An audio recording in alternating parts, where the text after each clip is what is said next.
Hey everybody, I'm eating some absolutely delicious fried chicken.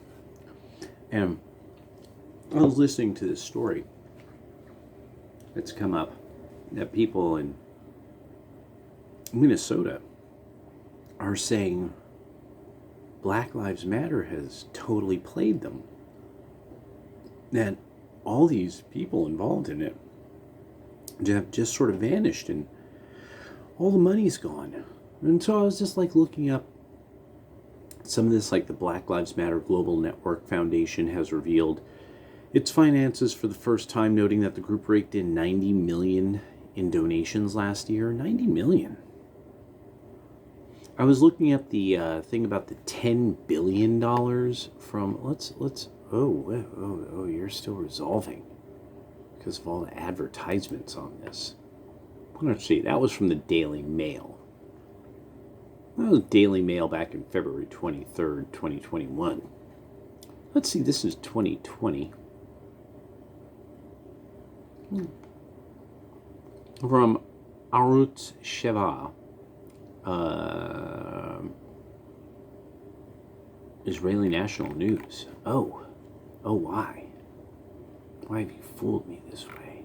No. Why have you done this? Skip that. Just let me look at your excellent writing. What? Oh my gosh. That's hilarious. Anthony Brian Logan. Yes, dude. Okay. Anthony Brian Logan is literally the video is on here and they're using him. YouTuber Anthony Brian Logan says BLM received almost as much in handouts as Amazon slams group's policies for hurting Black Americans. IsraelNationalNews.com, Arutz Sheva. Okay, so let's close that because you're distracting me with all your ads. I just wanted to, and now, after the laughter, one time, one of the various right-wing sources actually showed, but this was not even. This is like a paper kind of thing. Like this might have been, Kassam or somebody. They fucking showed who were in the back offices of BLM, like at the biggest organization that got all the fucking money. Like the global network or whatever. There wasn't a black face to be seen. There were definitely ethnic minorities, but they were black. If you know what I mean, my friends. So, it was very interesting that of sort of anything, there wasn't some inordinately high number of Asians, Hispanics, no, but there was an ethnic minority group heavily involved. All of it centered mostly around actually gender politics, just as much as race politics, and just causing total chaos by saying that black people should not be policed. So really what it was is black criminals should be allowed to menace Black America. I mean, because that's what's happened. Murderers, sociopaths, psychopaths now rule the physical territories where Black Americans live. I can't begin to map out, if you wanted a real deal, like white supremacist plot, BLM would have been the most perfect one ever created. Ever. The black people, all white liberals give the money, all these companies give the money vanishes. The money fucking vanishes. You buy your politicians, and stuff with it. You buy your fucking escape route. Everybody, all these, the front, the Patrice Cullors and all them, they all get their payoff, and it doesn't even look like they got that much money out of it. D. Ray McKesson is still committing utter beggary. Now he's got some new movement. I think it was about bullying or something. It was something stupid. But he's back out there on the grift beggary thing, and that he was the face of it. This is the thing that's the most important about people who didn't understand BLM and didn't understand like why they got played, how they were getting played, that they were just punk ass dummies and suckers and busters. They never paid attention to BLM in the first place. They never paid attention to how utterly irritating and ridiculous this organization was from the start. And it's because they didn't know about Sean King's involvement and fucking D. Ray McKesson's involvement, and that D. Ray McKesson had some weird, possibly shitcocker relationship with Jack Dorsey. Well, I didn't know Jack Dorsey might have been a poop donger on the side, but it looks like that might have been the case, that they had a little thing going on. And D. Ray McKesson was, like, literally a hashtag was created by people who were doing volunteer stuff in, of course, Ferguson at the time, who were like, D. Ray, where's my check? And it was something like D. Ray cut the check. So the best part about this is that when you find out something like how there's an annual We Walk for Her, an annual march for women who are literally disappearing off the streets of Chicago. These are women who are reported missing, and that it's finally been figured out. There's hella women who just go missing in Chicago, and they're almost all black. Not all of them, but almost all of them are black. And that Lori Lightfoot won't acknowledge them at all. I could not find anything on the internet showing that the office of the mayor has in any way, shape, or form even recognized the We Walk for Her annual. This is, I think, now two or three. I want to say it's actually 4 or 5 years old. It was really shocking when I read up on it. And I'm like, wait, this has been going on for a while. This has been going on for a while. And these people have some funky ass signs. There's nobody there who really, and you saw no allies there. No, BLM won't have anything to do with this because everybody knows what the fucking score is. Anybody who knows shit about serial killers, what group of Americans are the best and the most and rule serial killing, that we don't want to talk about what ethnic group rules mass shootings, what ethnic group rules rape, what ethnic group rules fucking carjacking, thievery, that almost all it's something crazy. Like it's like if you have 5 assaults of bias on people who the sexual people, all the kinds of sexual people, that if you have 5 assaults, this is like 4 of them are black people. They're black men. When really we start whittling down all the numbers of this, these are black men who are employed consistently. These are black men who are married and employed, and here's the ones who don't live in, the number of them who don't live in centers, in urban centers full of crime, sociopaths and psychopaths. Once you start whittling this down, this becomes like about 2% of the entire population. This is like 1%. This is a crazy small number of black men about 14 through about 50 that rule chaos, crime, rape, ravaging, savaging, destroying, arson, thieving. I mean, like, this is this incredibly small number of people. we want to pretend like oh, just men just go crazy and they rape, and no, this is a recidivist crime that you actually, when you start tracking it down, this is a very small number of people who do this. This is their thing. We don't want to deal with that, because what this then means is that a whole bunch of social theories the liberals have are totally fucking wrong. Their entire construction in their mind of what the human is fundamentally wrong. This also then indicts the choices about now 2 generations of women have made about the men that they've coupled with, or coupled with, but were on some kind of anti-pregnancy drug. So it was just they had fun with a guy like this. So now they romanticize people like this. Because the great literature of our time that women all agree, if it's not Harry Potter, if it's not living in a fantasy magical world, it's 50 Shades of Grey. That, or Eat, Pray, and Love, whatever the fuck that's about. Or like a book like Just Breathe or something like that. some utterly banal shit. But so, these, of course, they're suckers. So they gave to BLM. These corporations gave to BLM, and as everybody tracked it down, they've tracked out, most, the huge donations, the mega huge donations, they just went to Act Blue. They just went to a Democratic front group. That it wasn't even disguised.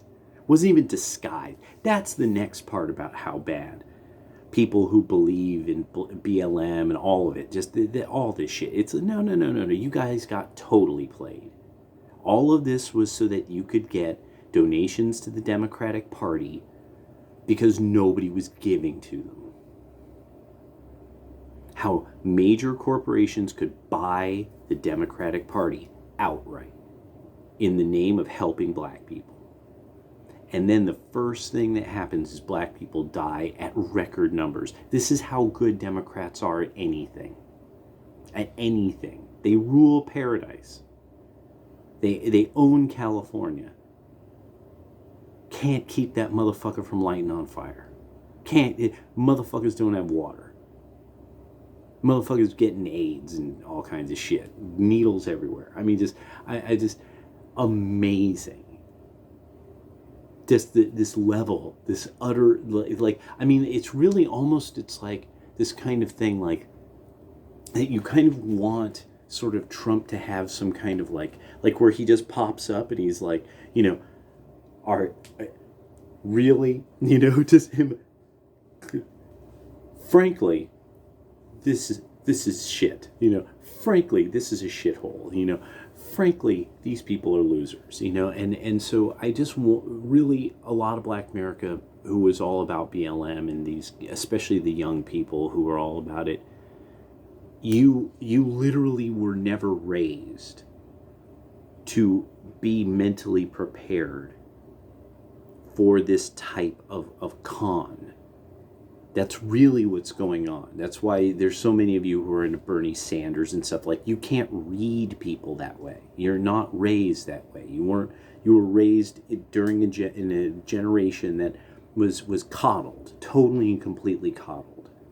So you got completely and totally played. I mean, just no ifs, ands, or buts about it. You could do what you want, be mad. I would suggest you get mad at the people who really did this to you. Because Pelosi and all of them are laughing behind their sleeves. None of them are getting poor. Okay, this didn't help any of them suddenly go broke. Don't worry. Now, this has helped a huge portion of urban America go fucking broke. I mean, just imagine how bad did people in New York, how hard have you gotten played? New York is a hellhole right now with crime. Somebody, thank you very much for putting me onto drill music. That's some psychopathic ass shit. And I mean, that's why I could say I listened to the gangsterous shit that were in early rap music. It's like I knew everything by fucking DJ Polo, Cool G Rap and DJ Polo, back when, like, he was one of the only people who was like that. And then NWA came out, and then the Ghetto Boys, and then there's the Bloods vs Crips, and I mean, like, and Chunk, that's one. People would be like, wait, what? Yes, Chunk, a menace to the game as such. He used to be in love, now he's hating hoes guts. Oh my God. Oh, this stuff. I remember so much of the lyrics of all that shit. Somebody brought up the lyrics of one of the worst songs.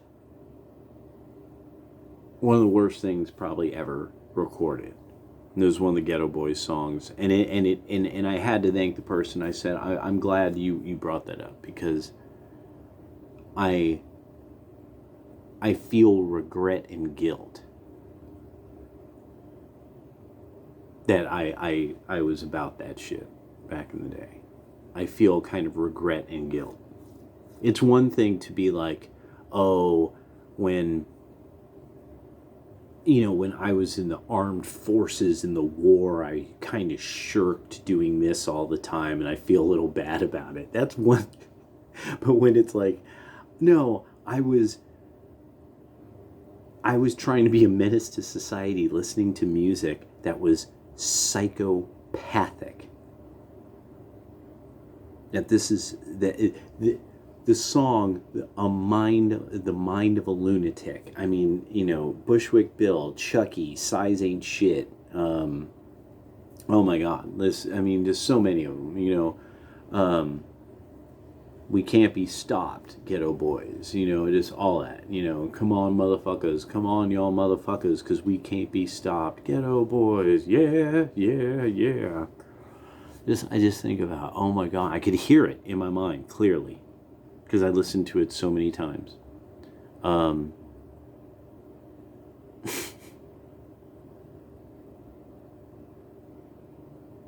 mean, when I read the Bible, these stories that, you're not supposed to read the Bible anymore because, look at what that did to our society,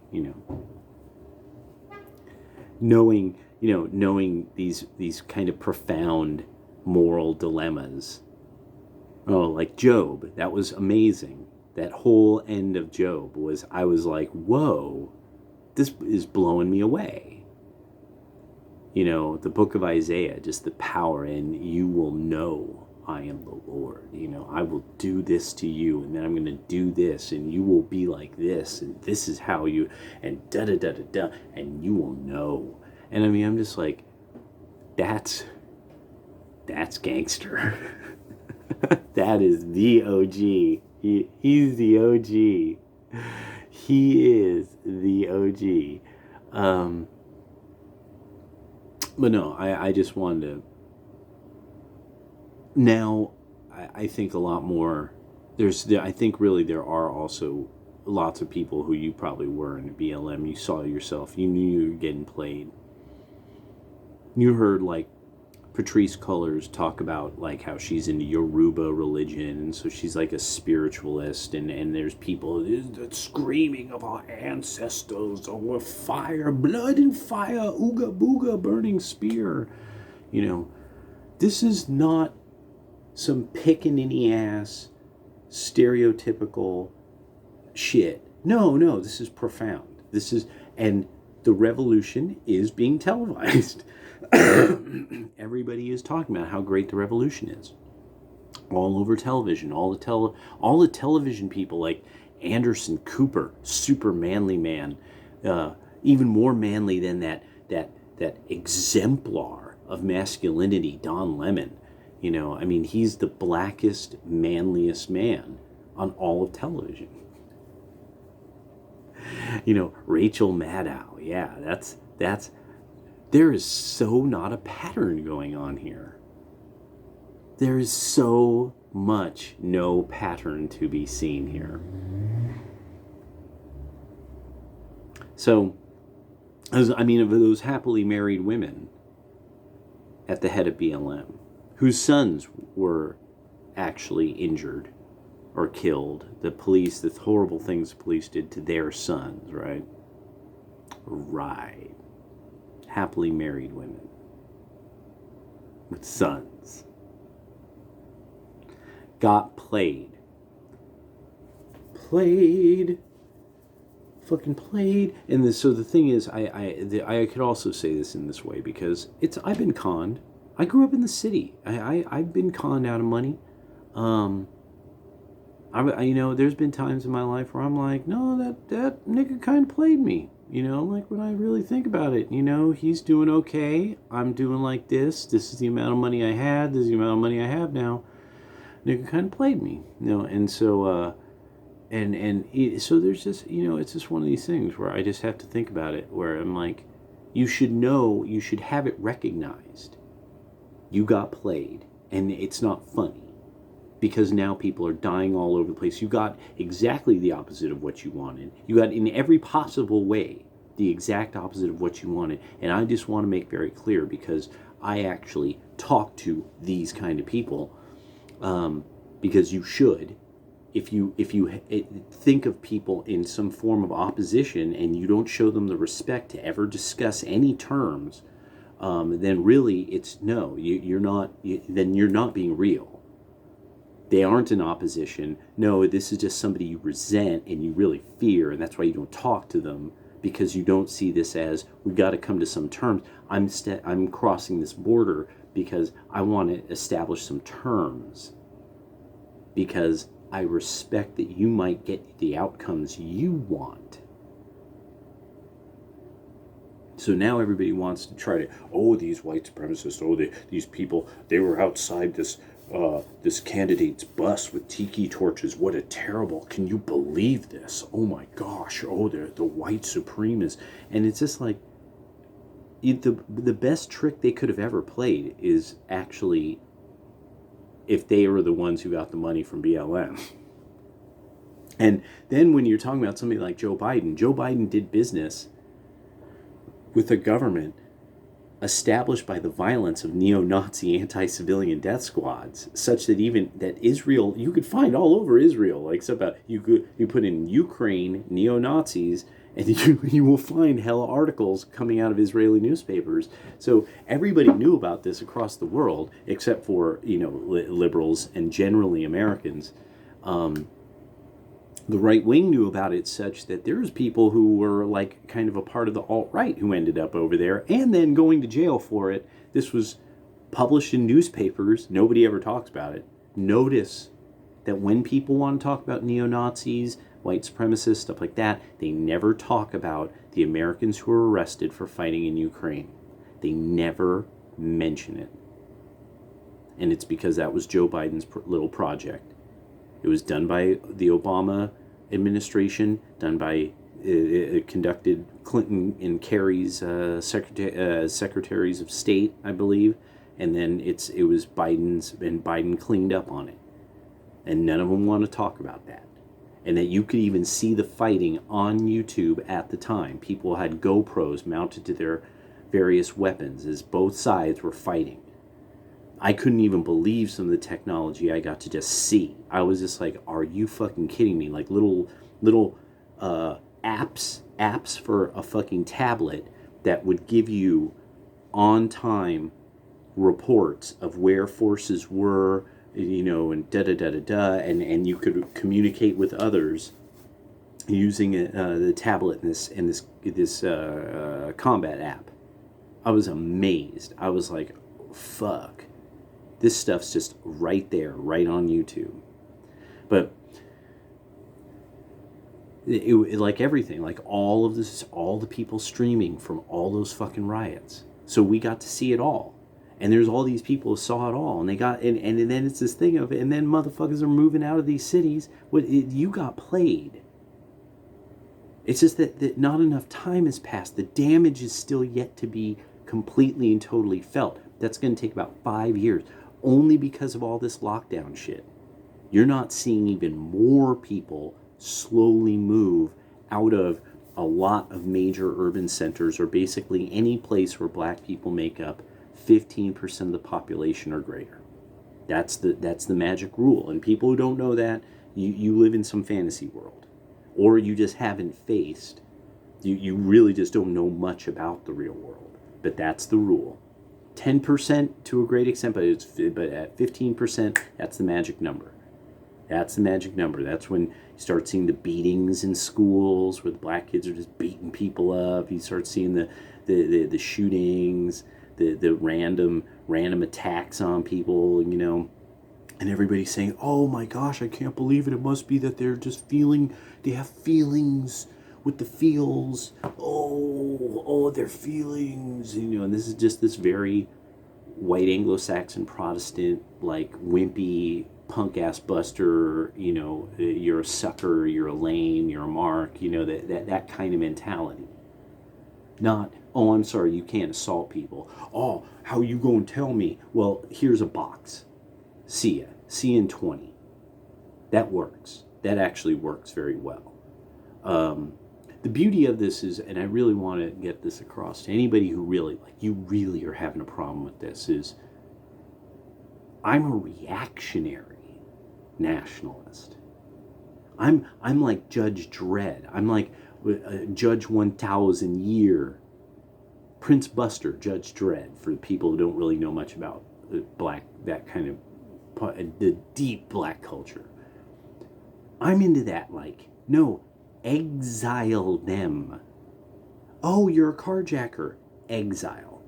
Oh, you did all this horror, exile. Oh, you are constantly doing whatever you do with fentanyl and all this fucking jazz, and you're in pregnant woman gun to her belly. Oh, jacking people, exile.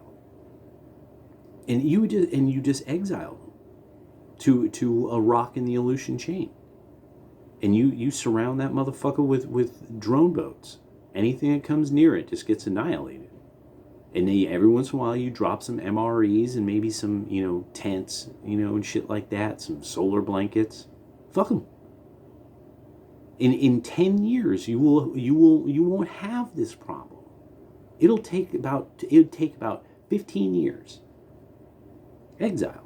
They never come back. They're never allowed back. They have to live on that fucking rock. Them and all the other killers and psychopaths and sociopaths, you just leave them there. Everybody else, they want, but the feelings, their rights, and it's just like, yeah, okay, just keep getting murdered. keep getting murdered. This is a very small number of people. And really, once you know more about, why is it that Europe has such a low murder rate, and that it's only the people who come in as these foreign Muslims and Africans who are keeping the murder rate up? Why? What? Oh, well, what do we know about the recent history of Europe that might have something to do with there being an elimination of a lot of socio and psychopathic people? What do we know? So this is one of these things that I just want to bring this up just to see you got played, and this is that moment where it's no, you punish the Democrats for this forever.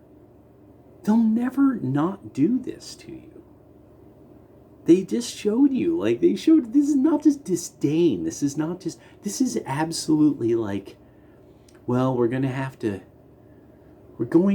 fuck the dog in the ass. But we love the dog. Yeah, but it's a dog, and it's got to know that it's a dog by getting fucked in the ass. That's really weird. Why would we fuck in the ass? Just because we can. This is what they did. We got to make these mascots understand we can eliminate them at any time we want. And we wouldn't even have to use the police.